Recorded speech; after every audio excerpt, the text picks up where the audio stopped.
Hi, this is Joe Ziemba, the host of When Football Was Football here on the Sports History Network. Aside from my podcasting duties, I'm also a sports collector. And as such, I'm very pleased to share the exciting news that the Sports History Network has partnered with Rochester Sports Autographs, the largest JSA authenticated autograph distributor in the United States, where you can get deals on over 30,000 autograph sports collectibles. So as a collector, I was very pleased when I visited the site of Rochester Sports Autographs. The massive inventory is easy to search, carefully documented, and visually appealing. The options seem limitless, whether you're looking for an autographed baseball, signed football helmets, or basketball jerseys, among thousands of others. I found everything from a Babe Ruth autograph, a signed football by Dick Butkus, and an autographed Larry Bird basketball jersey. And as a collector, you'll be delighted with the very competitive pricing on JSA authenticated products.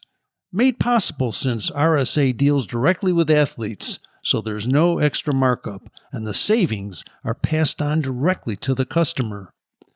Perhaps you're looking for an early gift for Mother's Day or Father's Day. Heck, who needs a holiday as an excuse to give a piece of sports history to your loved ones? Or how about yourself? Today seems like a great day to add to your own sports collection, right? RSA even has film, music, and other entertainment autographs on the site, so there's something for everyone. All orders from Rochester Sports Autographs are top quality and shipped to your door with top authentication and a money-back guarantee. And to make sure RSA knows that the Sports History Network sent you, we created a special link for you. All you need to do is head to shoprsa.com/SHN. That's shoprsa.com/SHN to get your own piece of sports history today. Now it's time to take a sports break, a look at sports history on a daily basis. Hello, my friends of sports history. This is Darren Hayes of the Sports Jersey Dispatch podcast. Welcome once again to the Pig Pen, your place for all things great in sports history. And welcome to another edition of your sports break, as we will talk about some of the greatest athletes and their jersey numbers, if we can find them, for the date of May 12th associated with the four major sports. And we're going to really travel around the sports history today. We're going to start off in the realm of baseball and go to one of our favorite sites for this daily baseball knowledge, and that's thisdayinbaseball.com and their May 12th coverage that we have a link to on jerseydispatch.com for this May 12th edition. And you can follow the link right from your show notes of this very podcast to take you into Jersey Dispatch, thus get into thisdayinbaseball.com. Now, they tell us that on May 12th, 1956, Carl Erskine of Brooklyn Dodgers hurled a no-hitter against the New York Giants, and boy, that had to be spectacular to watch that when you can have those pitchers just totally shut down another team from the same city you're in, and had to be something special to watch.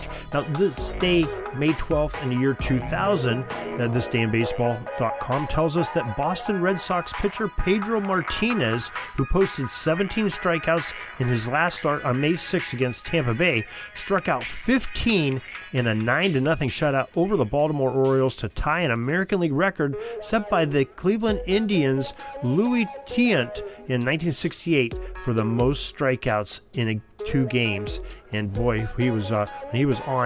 Pedro Martinez, one of the greats, and we thank thisdayinbaseball.com for that. Now, another stop that we love to go to for baseball coverage is 80sbaseball.com. Jay Daniel, our friend, has a great site there. He loves to share some knowledge about each day of the baseball season in the decade of the 1980s, and he has some spectacular things, celebrates some birthdays, celebrates some debuts, trades, and big days. And nothing was bigger than the big day that was held by Mario Soto on May 12, 1984. This pitcher lost a no-hitter with 2 outs in the top of the 9th inning when George Hendrick homered to tie the game and make it tied 1-1. Cincinnati ended up winning the game 2-1, but Soto lost his no-hitter with that bottom of the 9th 2-out single by Hendrick. and that is 80sbaseball.com. Jay Daniel, we thank him for that. Make sure you check out both those sites through the show notes and on jerseydispatch.com. Now, before we go any further, let's make sure you're aware of our newsletter. It comes out each and every day about 6:30 a.m. We'd love to have you join us and show you everything that we have going on in the pig pen that day. That's jerseydispatch.com, pigskindispatch.com, orvillmulligan.com, and anything new from the Sports History Network as well as our podcasts that are coming out for the day. Great links there. Comes in your email inbox, totally free. Cancel at any time, and so easy to sign up for. Show notes of this podcast or the top of pigskindispatch.com or jerseydispatch.com. Now let's go over to the hardwoods of basketball. And NBA.com offers, a bunch of great nuggets every day for history of basketball.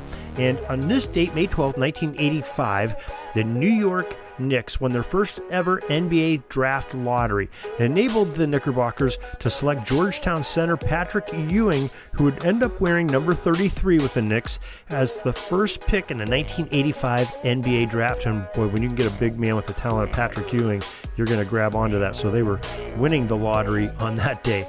May 12, 1992, the USA Basketball, they won sort of a lottery too, because they named Christian Laettner and Clyde Drexler as the two remaining spots on the Dream Team for the 1992 Olympics. And boy, what a cast of roster that was for that Dream Team that went in the Olympics and won gold by no surprise. Boy, they were super talented.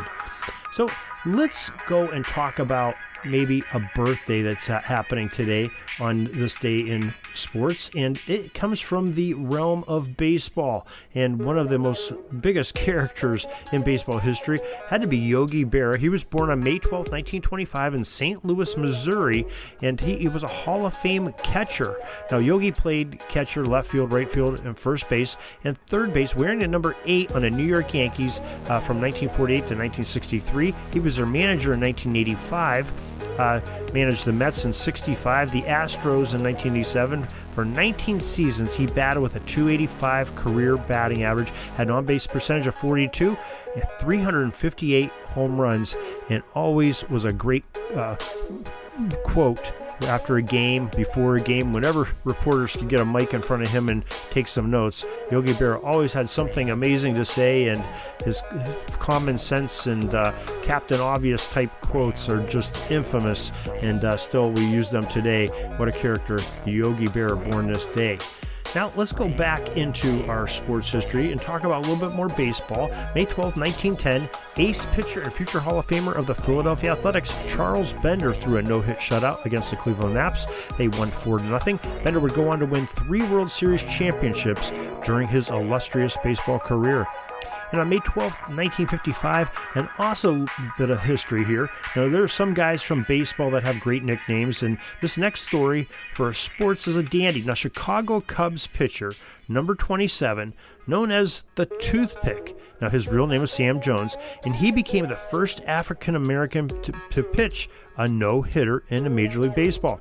Now, known as Toothpick Sam, probably because of his 6'4", 192-pound frame, he threw fire and stumped the Pittsburgh Pirates on that day in 1955, 4-0 at Wrigley Field.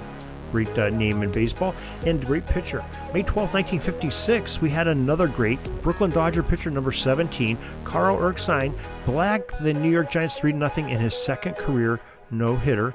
And how about May 12, 1970, Ernie Banks hit his 500th career home run. Banks wore number 14 for the Chicago Cubs for 19 seasons, and he ended up with 512 base-clearing blasts over the wall for his career, and a great one in Ernie Banks. Now let's jump over to our football side on pigskindispatch.com, and we have a bunch of birthdays to celebrate of Hall of Famers. Born May 12, 1934 in Youngstown, Ohio, was Harold Davis, the quarterback from 1953 to 1956 of the Westminster College here in western Pennsylvania, down in New Wilmington area. Now that stud player Davis was for the Westminster Titans, as he led the program to great success of undefeated seasons in 1953, 55, and 56 to post an overall record of 27-1-1 per the National Football Foundation. Now, Davis was a 3-time NAIA All-American who was a multi-threat quarterback who could run and throw. Remember, Remember, this is the 1950s, and a great athlete who was also a star on the hardwoods as he scored over 1,200 career basketball points during his college career and ranked 17th on the all-time Westminster scoring list. Now, Harold Davis received the great honor of being selected for inclusion into the College Football Hall of Fame in 2004. Now, we have more birthdays of Hall of Famers for this May 12th, and we go to Philadelphia, Pennsylvania in 1872, and Princeton University's guard from 1892 to 1894, Art Wheeler, arrived to claim his birth on this date. Now, Wheeler in college found himself at the pinnacle of early football as the Yale Bulldogs were riding a 37-game winning streak. Were about to test the 10-0 Princeton Tigers, with Art as a member for the season's finale in 1893. Now, the footballfoundation.org describes that without question, the 1893 national championship will go to the winner of this game between Yale and Princeton. And time after time, the Princeton defense responded to the Yale scoring threats as a guard named Arthur, Beef was his nickname, Wheeler, led that charge, and Yale's great end Frank Hinkey was rendered ineffective as the Eli streak ended with a 6-0 Princeton triumph. And that comes from newspapers.com. That great post had a headline that's on December 1st, 1893, which read, "Princeton beats Yale." Pretty simple, but straightforward. You know what it means. Another birthday, May 12th, 1948 in Fargo, North Dakota. Joe Cicci was a North Dakota State safety from 1968 to 1970, and that was the day of his birth. Joe entered his first season on the Bison team as a second-string quarterback. By the end of the next year, he was a starting safety, and he made the college division All-America team in 1969-1970, as his North Dakota State team was the national champions in an Associated Press poll in both 68 and 69 per his NFF bio, and he ended up going into the College Football Hall of Fame at the induction ceremonies in 1997. 1949, on the 12th of May, Worcester, Massachusetts, Don McCauley of the North Carolina team. He was a running back from the seasons of 1968 to 1970 for the Tar Heel, and the footballfoundation.org describes McCauley as a great all-around offensive weapon. This is made evident by his 1968 stats as he led the team in pass receptions with 23. In 1969, he led the nation in all-purpose running with 183.7 yards per game, rushing, receiving, and kick returns. And Don was always tops in the country in scoring with 126 points as he scored 21 touchdowns in 11 games and returned a 97-yard kickoff against Georgia Tech in 1970. He had 47 carries against Duke. He was a workhorse, he was productive, and he went into the College Football Hall of Fame in 2001, and after playing with the Tar Heels were done, they retired his jersey number 23, and Don went on to play 11 years with the Baltimore Colts in the National Football League, and that is something special there, a special player. And some great things there. Now, we also have some football news. On May 12, 1892, the Rules Convention adopted a rule that the umpire could warn any person on the coaching staff from the sidelines, and the second offense would have the offender watch the rest of the game from behind the ropes. Remember, coaches could not coach from the sideline. That was up to the captains to do. They were allowed to talk at halftime before games, but not during the game. And that rule was really enforced there back in 1892. On May 12, 1966, the St. Louis Busch Stadium opens. The Braves lost to the Cards 4-3 in 12 innings. The St. Louis Football Cardinals played in Busch Stadium from 1966 through 1985, and the St. Louis Rams also played there, and they had the last home football game in the final gridiron game. They played on October 22nd, 1995 against the San Francisco 49ers, according to Wikipedia. Now, the Rams left Busch Stadium and retrofitted for baseball only, and the grass was replaced with AstroTurf. Numerous other improvements were completed at Busch Stadium there after that 1995 season. And that's your sports history for today. We're so glad that you were able to join us again. We're so glad that we were able to bring this to you. We hope you join us each and every time we have a new podcast out. Best way to do that is to subscribe to us on your favorite podcast provider. Join our newsletter, as we told you earlier. Go to the show notes, and it's easy to do that. Or go to Pigskin Dispatch and JerseyDispatch.com each and every day, and you'll know when we come up because we post them right on our front of our page. And we also have a section that's our latest podcast. You can check out all our podcasts there and download them free at will, open 24 hours a day, always there on the internet. So until next time, everybody, have a great sports history day. We're dribbling around and see the shot clock's almost out, so we got to put up our shot and come back tomorrow for some more great sports history. We invite you to check out our websites, jerseydispatch.com and pigskindispatch.com. Not only see the daily sports history, but to experience the preservation of great events and people that play the games. Find us on Pigskin Dispatch. It's also on social media outlets of Facebook, Twitter, Instagram, and don't forget the Pigskin Dispatch YouTube channel to get all your daily sports history. Pigskin Dispatch is happy to be associated with the Sports History Network, the sports headquarters of yesteryear, found at sportshistorynetwork.com. This podcast is part of the Sports History Network, your headquarters for the yesteryear of your favorite sport. You can learn more at sportshistorynetwork.com.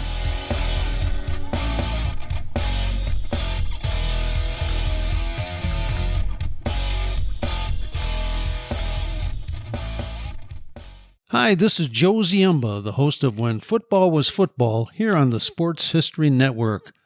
I'm very pleased to announce that I will be partnering with the Sports History Network to give away 2 copies of my latest book called Bears vs. Cardinals, the NFL's Oldest Rivalry. To enter, just head over to the following link, sportshistorynetwork.com/giveaways. We hope you will enjoy the numerous stories in the book, which is largely based on the newly released Dutch Tournament collection at the Pro Football Hall of Fame. Dutch was the co-owner of the early Chicago Bears with George Halas and kept correspondence, financial records, and scouting reports, which now allow us to peek into the management of an NFL club during the first few years of the league's existence. Along the way, we'll meet unusual gridiron characters from years gone by, including a quarterback who could throw the ball farther behind his back than he could throwing it forward, a Bears lineman who was such a good tavern fighter that he decided to enter the boxing universe, and a Cardinals halfback who gave up the NFL rushing title by deciding to not show up for his team's final game of the season. And can we forget the time the Al Capone mob interrupted a Bears-Cardinals game? The new book was fun to research, and I hope you will enter our free contest today. Once the winners are selected, we'll be in touch regarding shipping as well as to inscribe the book personally for you. This might make a perfect gift for Mother's or Father's Day, or simply add it to your own personal collection. Once again, enter by visiting sportshistorynetwork.com/giveaways. Thank you and good luck.